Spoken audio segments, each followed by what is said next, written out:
اس پر بھروسہ کیا میں نے اور اسی کی طرف میں رجوع کرتا ہوں۔ اے قوم، کہیں نہ ایسا جرم کرا دے تم سے میری مخالفت کہ تم پر آ پڑے عذاب جیسا کہ آیا تھا۔ اب یہ پچھلی قوموں کے عذاب کا ذکر کیا جا رہا ہے، قوم نوح پر یا قوم ہود پر یا قوم صالح پر، اور نہیں قوم لوط کا زمانہ تم سے دور، یعنی زمانی اور مکانی اعتبار سے، دونوں اعتبار سے قریب ہے۔ اور مغفرت مانگو اپنے رب سے، پھر رجوع کرو اس کی طرف، بے شک میرا رب بہت رحم والا محبت والا ہے۔ کہنے لگے شعیب، نہیں سمجھتے ہم اکثر باتیں اس میں سے جو تو کہتا ہے۔ وہ لوگ کہنے لگے شعیب انہیں، نہیں سمجھتے ہم اکثر باتیں اس میں سے جو تو کہتا ہے، اور بلا شبہ دیکھتے ہیں ہم تجھے اپنے لوگوں میں کمزور۔ اگر نہ ہوتی تیری برادری تو ہم سنسار کر دیتے تم کو، اور نہیں ہو تم ہم پر غالب۔ اب وہی بات کہ جس طرح نبی کریم صلی اللہ علیہ وآلہ وسلم کے جو ٹائم پر جب تک ابو طالب بنی ہاشم کے سردار تھے تو انہوں نے آخری وقت تک حضور صلی اللہ علیہ وآلہ وسلم کو سپورٹ کیا تھا، اسی طرح حضرت شعیب علیہ السلام کو ان کی خاندان جو تھا وہ ان کا پشت بنا تھا۔ کہا اے میری قوم، کیا میری برادری زیادہ زور آور ہے تم پر اللہ کی نسبت، یعنی تم کو میری برادری سے زیادہ ڈر لگتا ہے اللہ کی نسبت، اور ڈال رکھا ہے تم نے اللہ کو پسے پشت۔ بے شک میرا رب جو کچھ تم کرتے ہو اس کا احاطہ کیے ہوئے ہے۔ اور اے میری قوم، کام کیے جاؤ تم اپنی جگہ، بے شک میں بھی کام کرتا ہوں، بہت جلد جان لوگے کہ کس پر آتا ہے عذاب رسوا کن اور کون ہے جھوٹا۔ انتظار کرو تم، بے شک میں بھی تمہارے ساتھ منتظر ہوں۔ جب آ پہنچا ہمارا حکم، بچا لیا ہم نے شعیب کو اور ان کو جو ایمان لائے اس کے ساتھ ہماری رحمت سے، اور آ پکڑا ان کو جو ظالم تھے کڑک نے، یعنی صیحہ۔ پھر صبح کو رہ گئے اپنے گھروں میں اوندے پڑے ہوئے، گویا کہ نہ بسے تھے کبھی وہاں۔ آگاہ رہو پھٹکار ہے مدین پر، جیسی پھٹکار ہوئی سمود پر۔ اس کے بعد ہمارے پاس آگے قصہ آ رہا ہے حضرت موسیٰ علیہ السلام کا، اور ان کا علاقہ جو تھا وہ مصر تھا۔ باقی ان کی جو ڈیٹیل ہے وہ تو بار بار قصہ آئے گا، حضرت موسیٰ کے مختلف قصے۔ اور البتہ بھیجا ہم نے موسیٰ علیہ السلام کو دے کر نشانیاں اور واضح سند، یعنی عصا اور ید بیضا، فرعون کی طرف اور اس کے سرداروں کی طرف، پھر چلے وہ حکم پر فرعون کے، وہ نہیں تھا اور نہیں تھا فرعون کا حکم درست۔ آگے ہوگا اپنی قوم کے روز قیامت، پھر لا کرے گا ان کو آگ پر، یعنی فرعون اور اس کے ساتھی جو ہیں وہ جس طرح ایک ریوڑ ہوتا ہے جانوروں کا، تو ان کو بھی وہ پانی کے کنارے آ کے ریوڑ کھڑا ہو جاتا ہے گھاٹ پر پانی پینے، اسی طرح فرعون اپنی قوم کو لے کر قیامت کے روز آگ پر لا کر کھڑا کرے گا۔ کیا ہی برا گھاٹ ہے جس پر وہ پہنچیں گے، اور ان کے پیچھے لگی اس دنیا میں لعنت، اور روز قیامت کو بھی کیا ہی برا صلہ ہے جو ان کو دیا گیا۔ یہ کچھ خبریں ہیں بستیوں کی جو سنا رہے ہیں ہم تجھ کو، ان میں سے کچھ قائم ہیں اور کچھ مٹ چکی، یعنی کچھ کے جیسے سمود کے مسکن ابھی موجود ہیں۔ اور نہ ظلم کیا ہم نے ان پر، بلکہ ظلم کیا انہوں نے اپنی جانوں پر، پھر فائدہ نہ دیا ان کو ان کے معبودوں نے جنہیں وہ پکارتے تھے اللہ کے سوا ذرا بھی، جب آیا حکم تیرے رب کا، اور نہ بڑھایا ان کے لیے کچھ بجز ہلاکت کے۔ اور ایسی ہی ہے پکڑ تیرے رب کی جب وہ پکڑتا ہے بستیوں کو جبکہ وہ ظلم کر رہے ہوتے ہیں، بے شک اس کی پکڑ دردناک ہے، سخت۔ بے شک اس میں نشانی ہے اس کے لیے جو ڈرتا ہے عذاب آخرت سے، وہ دن ہے جمع ہوں گے جس میں سب لوگ اور وہ ایک دن ہے پیشی کا اللہ کے حضور، اور نہیں مؤخر کرتے ہم اس کو مگر ایک مدت مقررہ تک۔ وہ دن آئے گا تو نہ کلام کرے گا کوئی مگر اللہ کے حکم سے، تو ان میں سے بعض بدبخت ہوں گے اور بعض نیک بخت۔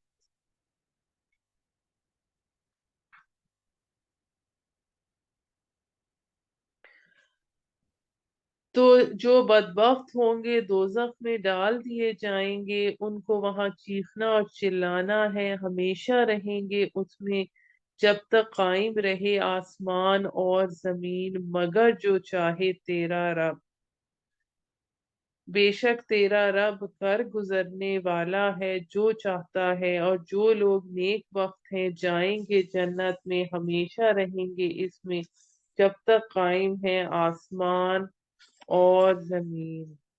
مگر جو چاہے تیرا رب۔ بخشش ہے نہ ختم ہونے والی۔ اب یہ جو چیز ہے بخشش ہے نہ ختم ہونے والی، یہ جنت کے لیے اسپیسیفکلی آیا ہے۔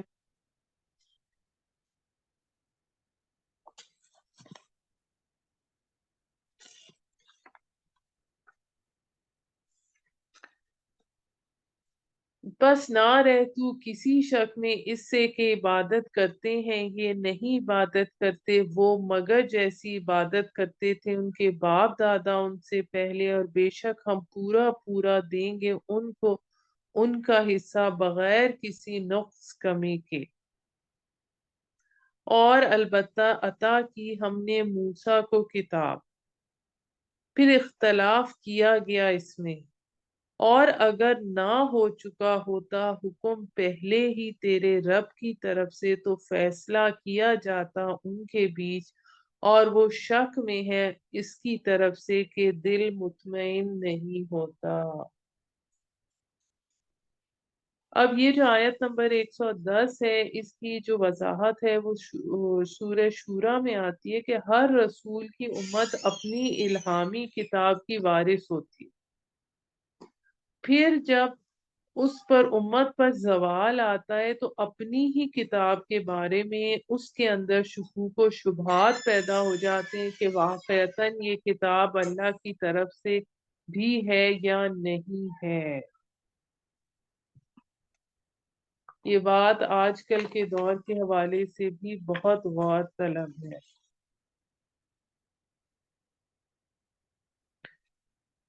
اور بے شک ہر ایک کو وقت آنے پر پورا بدلہ دے گا تیرا رب ان کے اعمال کا، بے شک وہ ان کے اعمال سے باخبر ہے۔ سو قائم رہ جس کا حکم ہوا تجھے، اور جو تائب ہوئے تیرے ساتھ، اور نہ بڑھو حد سے، یعنی حلم نہ چھوڑ بیٹھیں، بے شک جو تم کرتے ہو اللہ اسے دیکھتا ہے۔ اور مت جھکو ان کی طرف جو ظالم ہیں، ورنہ چھوئے گی تم کو آگ، اور نہیں ہے تمہارا اللہ کے سوا کوئی دوست، پھر نہ مدد پا سکو گے کہیں سے۔ اور قائم کرو نماز دونوں سروں پر دن کے، یعنی کہ اور چند ساعتیں رات کی۔ اب دونوں سروں پر دن کے سے مراد فجر اور عصر ہے، اور چند ساعتیں رات کی سے مراد مغرب اور عشاء ہے۔ بے شک نیکیاں دور کر دیتی ہیں برائیوں کو، یہ نصیحت ہے نصیحت قبول کرنے والوں کے لیے۔ اب جو نماز کا 5 وقت کا باقاعدہ حکم ہوا تھا وہ تو سن 1190 میں معراج کے بعد ہوا تھا نا، شروع میں باقاعدہ سے نمازوں کا نظام نہیں تھا۔ یہ ساری جو ہم یہ جو پڑھ رہے ہیں یہ نمازوں کے حوالے سے یہ حضور صلی اللہ علیہ وآلہ وسلم کی وساطت سے مسلمانوں سے خطاب ہو۔ اور صبر کر بے شک اللہ نہیں ضائع کرتا اجر نیکی کرنے والوں کا، پھر کیوں نہ ہوئے ان قوموں میں جو تم سے پہلے تھیں اہل خیر، جو روکتے فساد سے ملک میں مگر تھوڑے، کہ جن کو بچا لیا ہم نے ان میں سے، اور پیروی کی ان کی جو ظلم کر رہے تھے اس راہ میں، وہ عیش میں رہتے تھے اور وہ تھے ہی گناہگار۔ اور نہیں ہے تیرا رب ایسا کہ ہلاک کر دے بستیوں کو ظلم سے جبکہ ان کے لیے لوگ نیکوکار ہوں۔ اب آیت نمبر 118 جو ہے وہ بہت اہم ہے۔ اور اگر چاہتا تیرا رب تو بنا دیتا تمام انسانوں کو ایک امت اور وہ رہیں گے اختلاف کرتے۔ اب اس میں یہ بات سمجھنے کی ہے کہ انسانوں میں اللہ تعالیٰ نے ہر انسان کو مختلف بنایا ہے، تو انسانوں میں اختلاف رائے ضرور ہوتا ہے، پوائنٹ آف ویوز ڈفرینٹ ضرور ہوتے ہیں، لیکن اصل بات یہ ہوتی ہے کہ اختلاف رائے کے نتیجے میں تفرقہ نہیں ہونا چاہیے، لڑائی جھگڑا نہیں ہونا چاہیے۔ اختلاف رائے ہونا تو قدرتی سی بات ہے۔ اگر ہم اس میں اللہ تعالیٰ نے چونکہ انسان میں تنوع رکھا ہے، اربوں انسان ہے دنیا میں، مگر ہر انسان دوسرے سے مختلف ہے۔ کسی دو انسانوں کے مزاج، شکل و صورت، آواز، حتیٰ کہ انگلیوں کے نشان آپس میں نہیں ملتے، تو اللہ تعالیٰ نے انسان کو میں یہ تنوع اور انفرادیت قائم رکھی ہے۔ تو پھر اس حوالے سے یہ بات سمجھنی چاہیے کہ مختلف لوگوں کا اپنے اپنا نقطہ نظر ہے، اپنا اپنا استدلال ہے، جبکہ یہ استدلال اگر وہ جیسے مختلف فرقے بھی ہوتے ہیں تو یہ استدلال اور سب کا علم اور قرآن و سنت کی بنیاد پر ہی ہے، اگر تو اس میں کوئی برائی نہیں ہے۔ جیسے امام ابو حنیفہ نے بھی قرآن و سنت سے استدلال کیا، امام شافعی نے بھی قرآن و سنت سے استدلال کیا، تو لیکن اس کے نتیجے میں نفرتیں پھیلنا اور ایک دوسرے سے دوری اور غصہ ہونا، یہ چیز غلط طریقہ ہو جاتا ہے۔ اور وہ سب کچھ سناتے ہیں ہم تجھے احوال میں سے۔ آیت نمبر 119، سوائے ان کے کہ جن پر رحم کیا تیرے رب نے اور اسی لیے پیدا کیا ان کو، اور پوری ہو کر رہی بات تیرے رب کی کہ البتہ بھر دوں گا جہنم کو جنوں اور آدمیوں میں سے سب سے۔ اور وہ سب کچھ جو سناتے ہیں ہم تجھے احوال میں سے رسولوں کے، جس سے تسلی دیں تیرے دل کو، اور آئی تیرے پاس ان قصوں میں حق بات اور نصیحت اور یاد دہانی ایمان والوں کے لیے۔ یعنی کہ جو نبی صلی اللہ علیہ وآلہ وسلم کو یہ سارے قصے سنائے جا رہے ہیں، یہ ساری باتیں بتائی جا رہی ہیں کہ پچھلے رسولوں کو بھی اتنی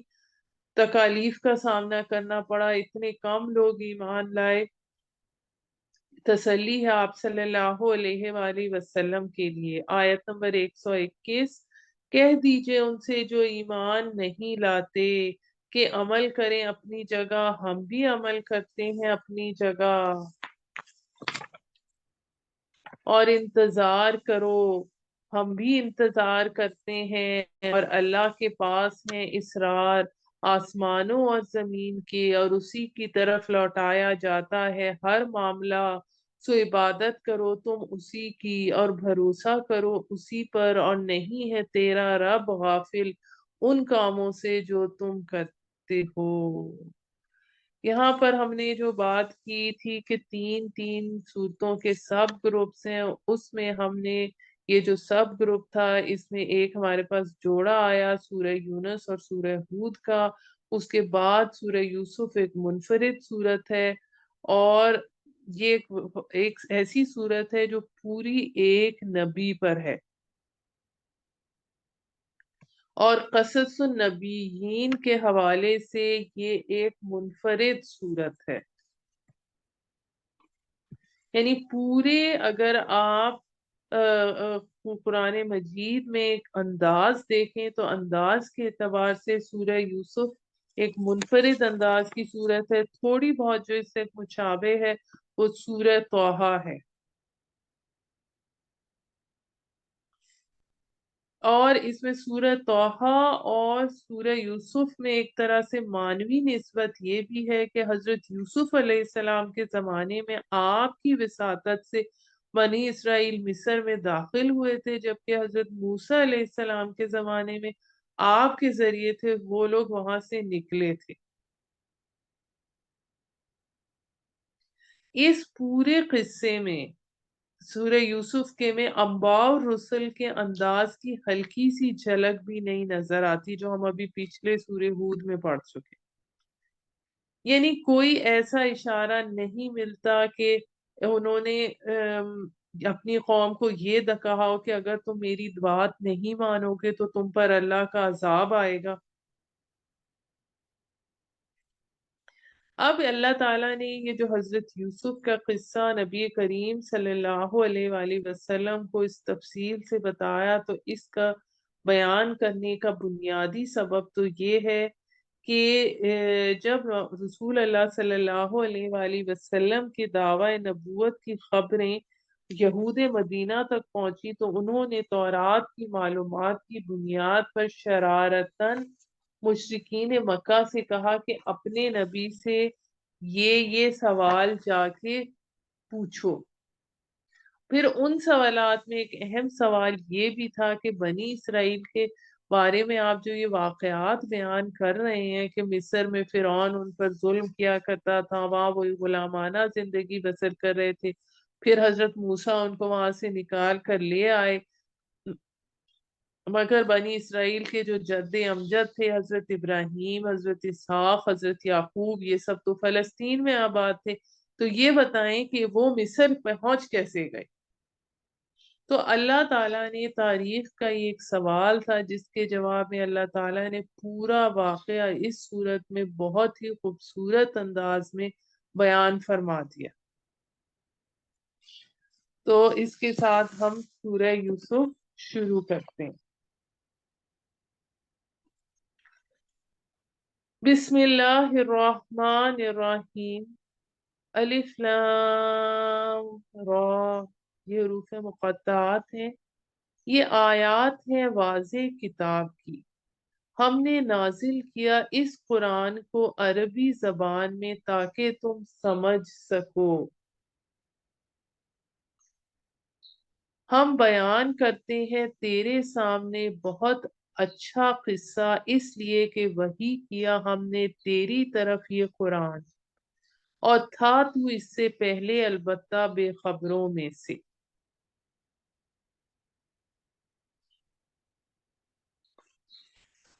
جب کہا یوسف نے اپنے باپ سے، ابا جان،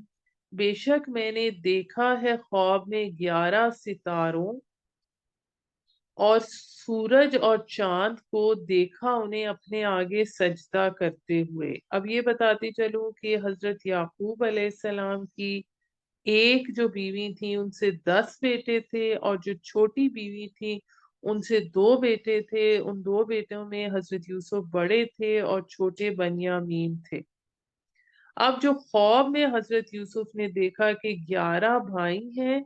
جو ان کو 11 ستاروں سے ان کو تشبیہ دی گئی ہے، اور سورج اور چاند سے ماں باپ ہیں، دیکھا انہیں اپنے آگے سجدہ کرتے ہوئے۔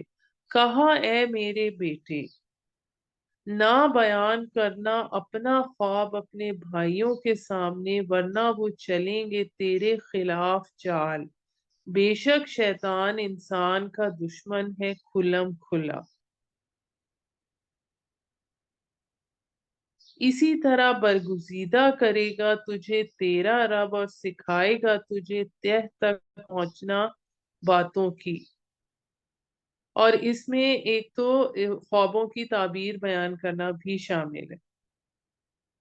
اور پورا کرے گا اپنا انعام تجھ پر اور خاندان یعقوب پر، جیسے پورا کیا انعام تیرے باپ دادا پر اس سے پہلے ابراہیم اور اسحاق پر، یعنی پر دادا حضرت ابراہیم علیہ السلام تھے اور دادا حضرت اسحاق تھے حضرت یوسف کے۔ یقیناً تیرا رب سب جاننے والا، بڑی حکمت والا ہے۔ البتہ ہیں یوسف کے اور اس کے بھائیوں میں کے قصے میں نشانیاں پوچھنے والوں کے لیے،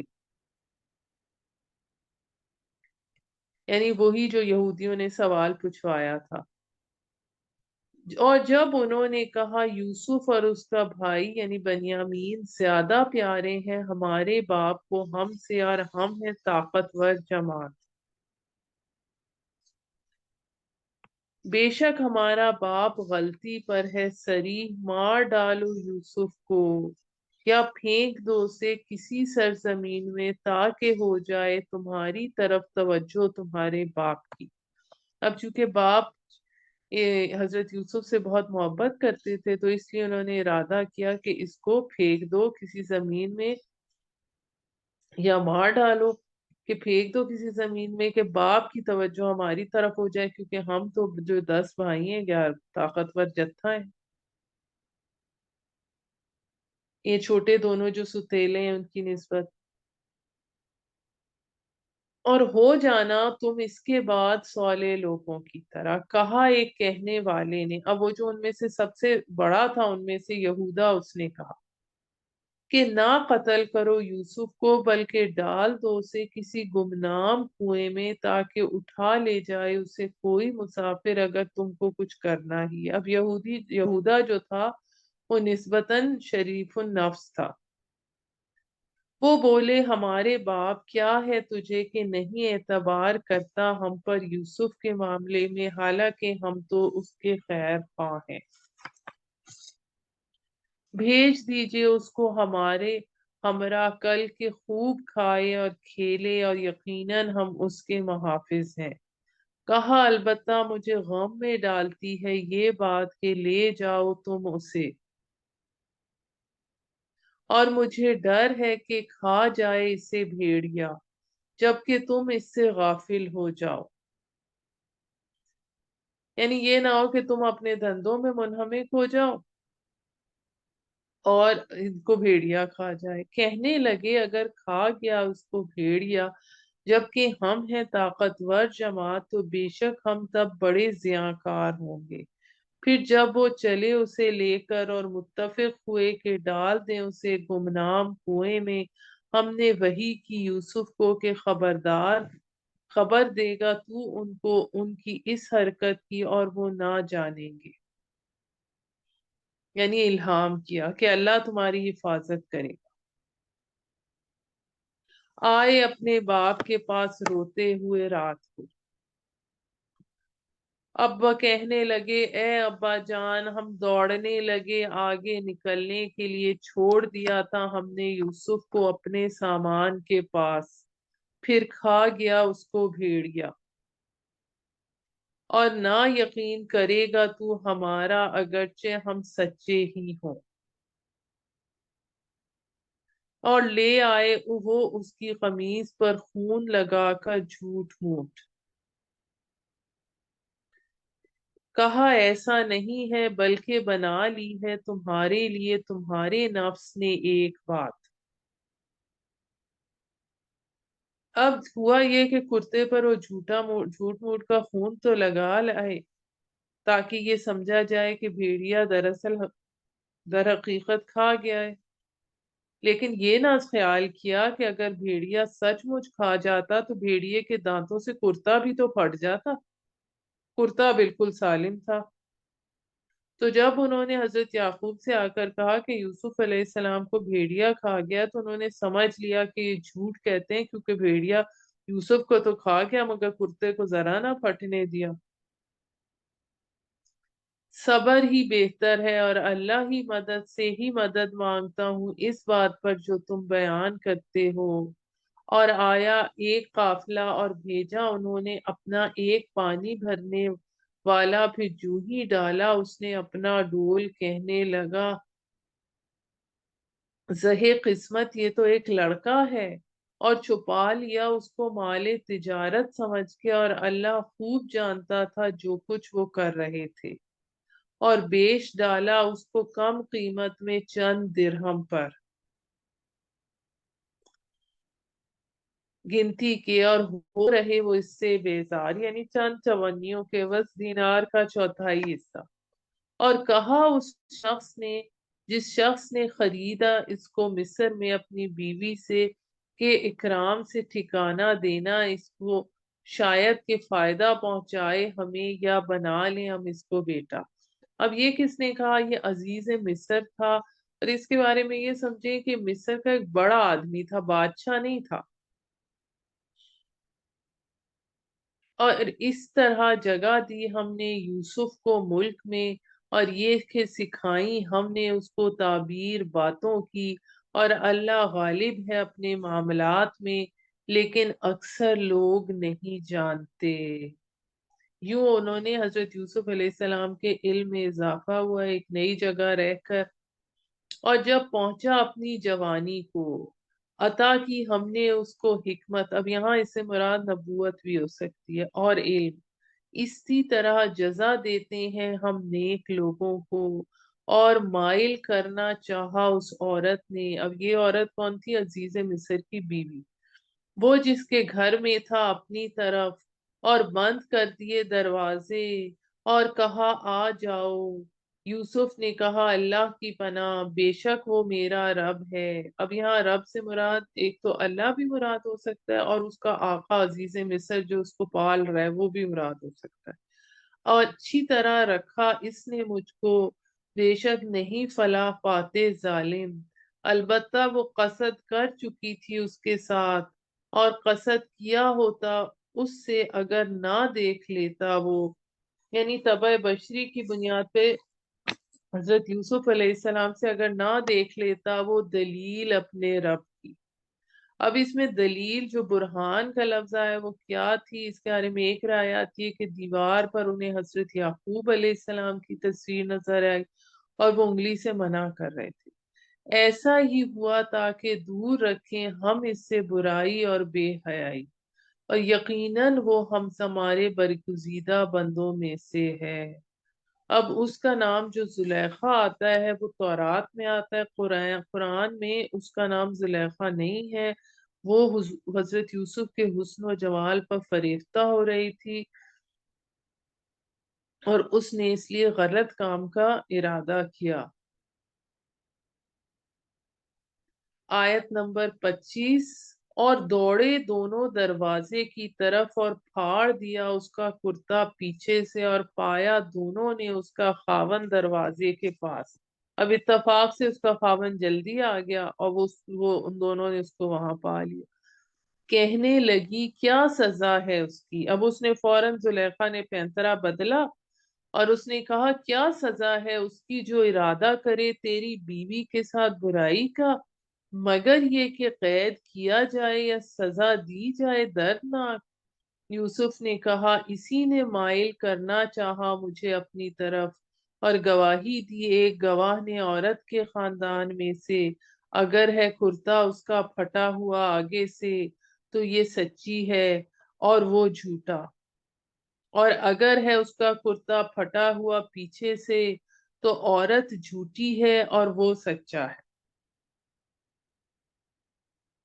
اب یہ بات اس بارے میں آتا ہے کہ عورت کے رشتہ داروں میں سے وہاں کوئی تھا، اس نے یہ عادلانہ حکیمانہ بات کی۔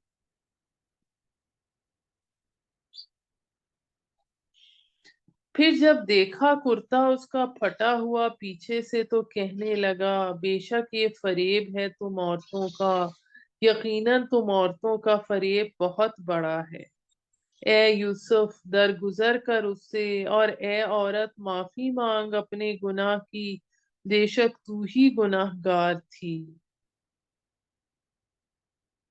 اور کہنے لگی کچھ عورتیں اس شہر کی، دیکھو بیوی عزیز کی مائل کرتی ہے اپنے غلام کو اپنی جانب، بے شک بے قابو ہو گئی ہے وہ محبت میں، ہم تو دیکھتے ہیں اس کو گمراہی میں سری۔ یعنی وہ تو یہ تو بہت ہی گھٹیا بات ہے کہ وہ اپنے ہی غلام کو، اپنے ہی جو غلام کو وہ اپنی جانب اس نے اس طرح غلط حرکت کی بلا کر۔ پھر جب سنا عزیز کی بیوی نے ان کا فریب تو بلوا بھیجا ان کو، اور تیار کی ان کے لیے ایک مجلس، اور دے دی ہر ایک کو ان میں سے ایک چھری، اور کہا یوسف سے نکل آ ان کے سامنے۔ جب دیکھا انہوں نے اس کو، یعنی وہ اتنے حسین تھے کہ دنگ رہ گئیں، اور کاٹ لیے اپنے ہاتھ، کہنے لگی سبحان اللہ، نہیں ہے یہ انسان، نہیں ہے یہ مگر ایک فرشتہ معزز۔ اب اس کے بارے میں مختلف رائے آتی ہیں کہ اس کے یہ بھی آتی ہے کہ ایک عورت کا ہاتھ، چھری ایک عورت کے ہاتھ میں تھی، اس نے ہاتھ کاٹا، تو حضرت یوسف اس کی طرف آئے مرم پٹی کرنے کے لیے، تو باقیوں نے بھی حضرت یوسف کو متوجہ کرنے کے لیے اپنے ہاتھ کاٹ ڈالے۔ بولی عزیز کی بیوی، یہ وہی ہے کہ ملامت کرتی کی تھی تم نے مجھے، جس کے لیے اور البتہ مائل کرنا چاہا تھا میں نے اس کو اپنی طرف، مگر وہ بچ نکلا، اور اگر نہ کرے گا جو وہ کہتی ہوں، یعنی اب دھڑلے سے، یعنی اس معاشرے کے اخلاقی زوال کا نظر آ رہا ہے اس میں، کہ کہتی ہوں اگر نہ کرے گا وہ جو کہتی ہوں میں اس سے، تو ضرور قید کیا جائے گا اور ہوگا وہ بے عزتوں میں سے۔ کہا اے میرے رب، اب حضرت یوسف علیہ السلام کہہ رہے ہیں اے میرے رب، قید زیادہ پسند ہے مجھ کو اس بات سے کہ بلاتی ہیں یہ عورتیں مجھے جس کی طرف، اور اگر نہ دور کیا تو نے مجھ سے ان کا داؤ، تو مائل ہو جاؤں گا میں ان کی طرف، اور ہو جاؤں گا میں جاہلوں میں سے۔ اب اس پر یہ مصلحت ہوئی کہ یوسف علیہ السلام کو ایک مدت تک قید میں رکھا جائے، تاکہ عام لوگ یہی سمجھے کہ حضرت یوسف کا ہی قصور ہی تھا،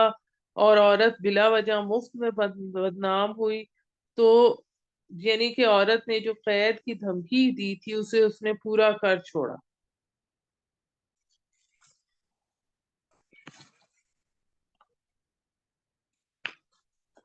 اب ہم آگے جاتے ہیں آیت نمبر 34 کی طرف۔ سو قبول کر لی اس کی دعا اس کے رب نے، اور پھیر دیا اس سے ان کا داؤ، بے شک وہی ہے سننے والا جاننے والا۔ پھر یہ سوجھی ان کو بعد اس کے کہ دیکھ چکے تھے وہ نشانیاں، کہ ضرور قید رکھیں یوسف کو ایک مدت تک، یعنی پبلک سیفٹی کے لیے انہی کو قید کر دیں۔ اور داخل ہوئے اس کے ساتھ قید میں دو جوان، کہا ان میں سے ایک نے، اب وہ قید خانے میں حضرت یوسف علیہ السلام ان کے ساتھ دو قیدی وہاں آئے، کہا ان میں سے ایک نے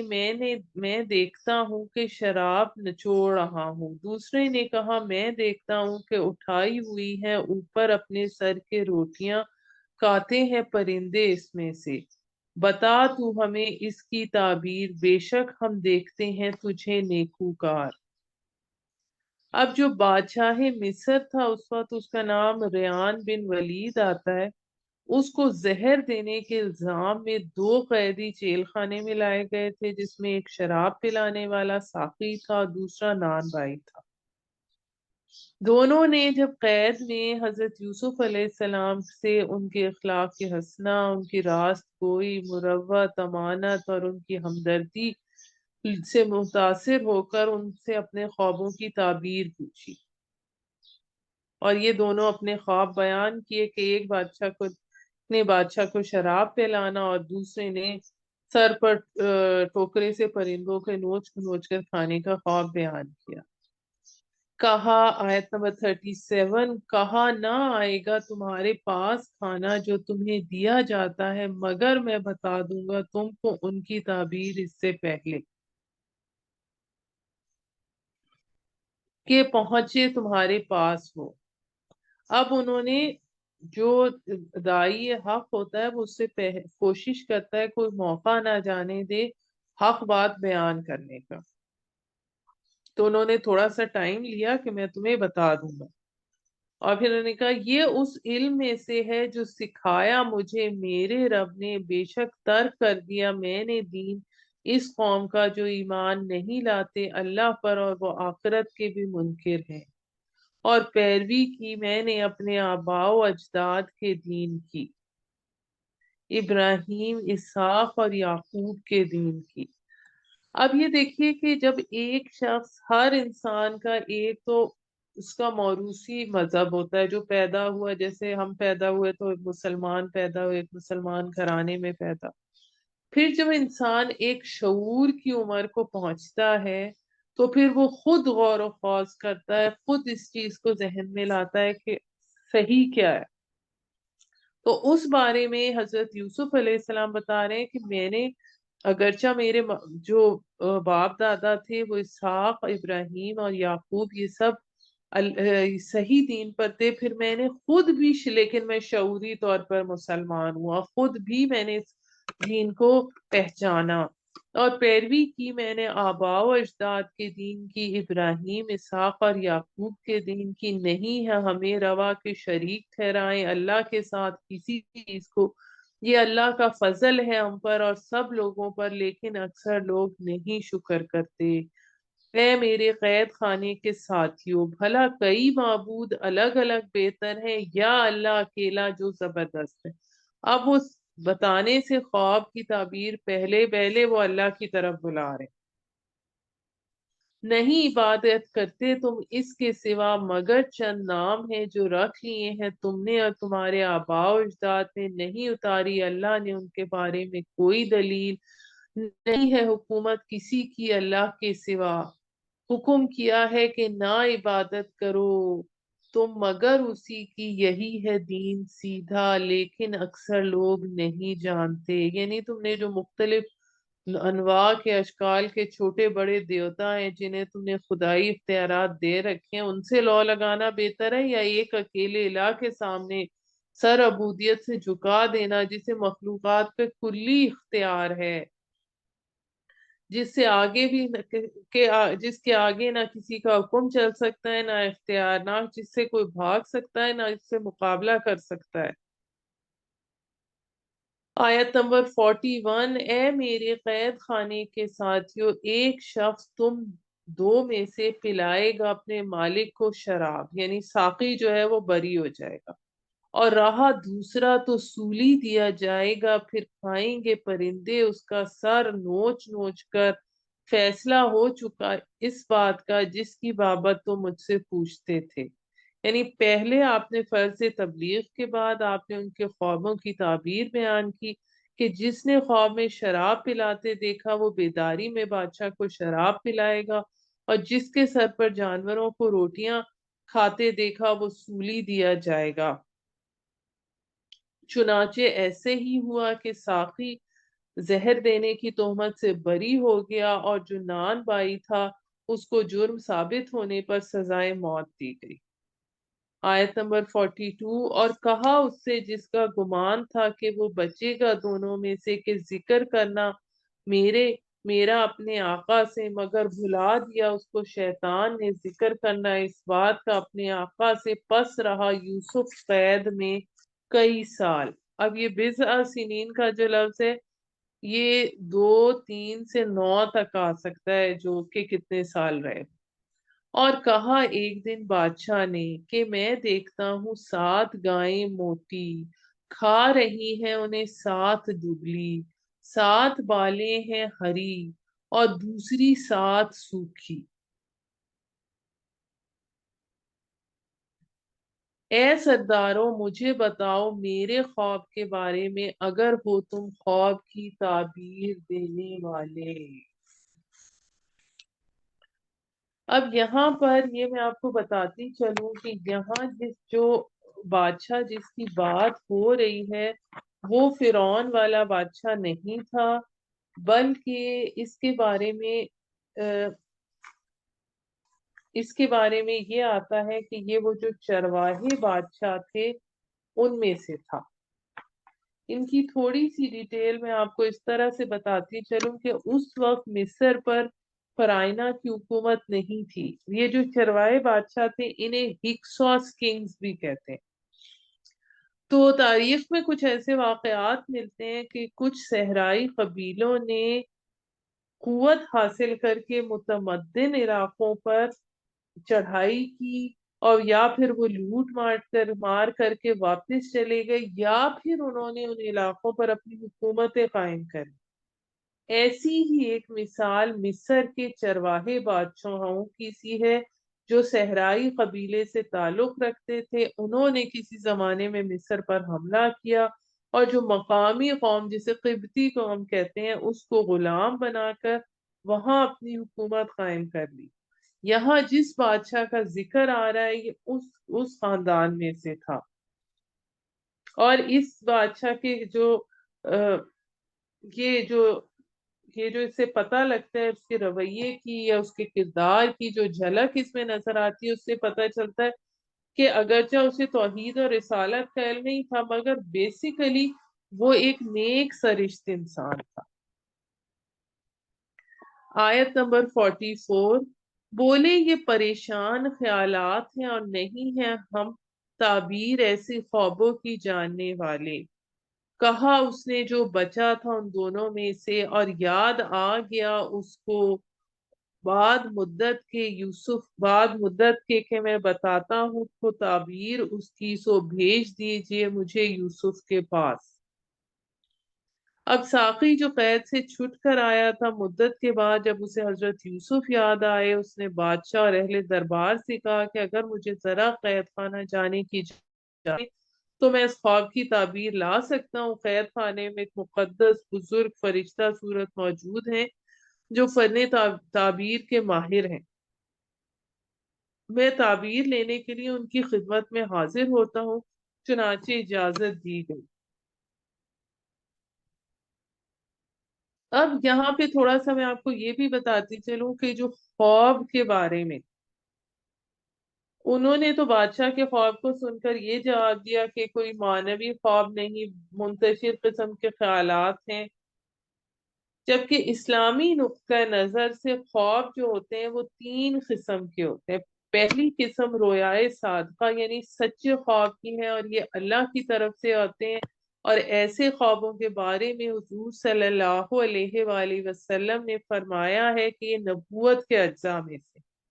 دوسری قسم کے خواب وہ ہیں جو شیطان کی طرف سے ہوتے ہیں، اور بعض اوقات شیطان جن اپنی طرف سے خیالات انسانوں کے ذہنوں میں الہام کرتے ہیں۔ اور تیسری قسم کے خواب وہ ہیں جس میں انسان کے اندر جو منتشر خیالات جو اس کے مختلف وجوہات کی بنا پر اس کے ذہن میں آتے ہیں اس کی بنیاد پر ہوتے ہیں، اور ان کا آپس میں کوئی ربط ہونا ضروری نہیں ہوتا۔ آیت نمبر 46، یوسف اے مجسمہ سچائی، بتا ہمیں اس کے بارے میں کہ 7 گائیں ہیں موٹی کھا رہی ہیں ان کو، 7 دبلی اور 7 بالیں ہیں ہری اور دوسری 7 سوکھی، تاکہ میں لوٹوں لوگوں کے پاس شاید وہ جان جائے۔ یوسف نے کہا کھیتی باڑی کرو گے تم 7 برس متواتر، پھر جو کاٹو گے اسے رہنے دو تم بالیوں میں سوائے اس تھوڑے کے جو تم کھاؤ گے، یعنی اس کو اس کی بالیوں میں رہنے دو، یہ اس کا پریزرو کرنے کا طریقہ ہے۔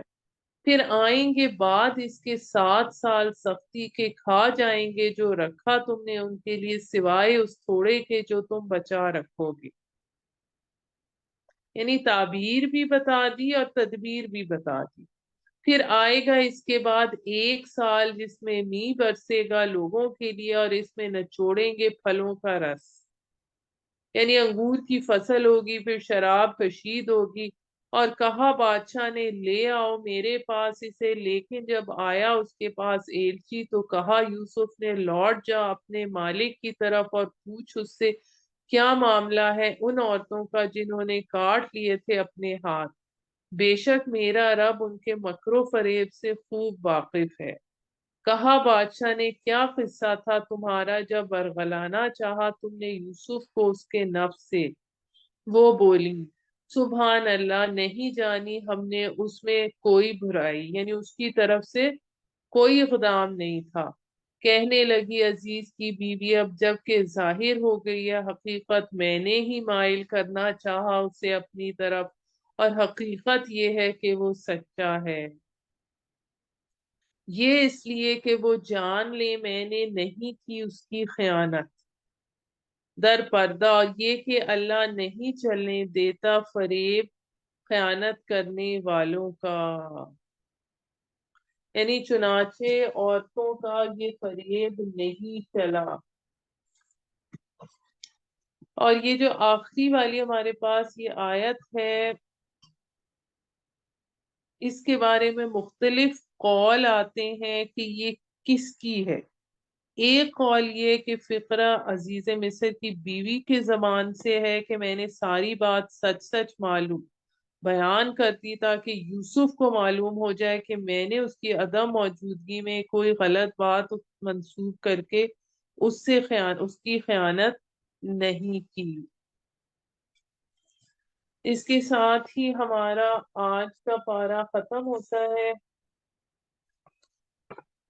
سبحان ربک رب العزت عما یصفون وسلام علی المرسلین والحمد للہ رب العالمین۔ صدق اللہ العظیم۔